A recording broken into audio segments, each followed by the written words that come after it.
আপনি কি চান সুস্থভাবে বাঁচতে না অসুস্থ হয়ে বেঁচে থাকতে? ভারতবর্ষ তথা গোটা পৃথিবীতে যেভাবে গাছ কাটা হচ্ছে, আমাদের কিন্তু পরিবেশের ভারসাম্য ইতিমধ্যে নষ্ট হতে শুরু করে দিয়েছে। আজকে এখন দায়িত্ব আপনার আমার সামান্য একটু চিন্তা, সামান্য একটু পরিশ্রম পৃথিবীকে বাঁচাতে পারে। আমি আজকে একটা ছোট্ট টিপস বলে দিচ্ছি।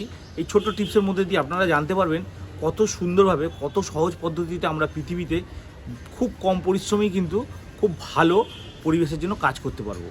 এখন তো কাঁঠালের সিজন, সবাই জানেন। আমি কিছু কাঁঠালের বীজ দেখুন এর মধ্যে রেখে দিয়েছিলাম, এই কন্টেনারের মধ্যে ধুয়ে খালি রেখে দিয়েছি, আর কিচ্ছু করিনি।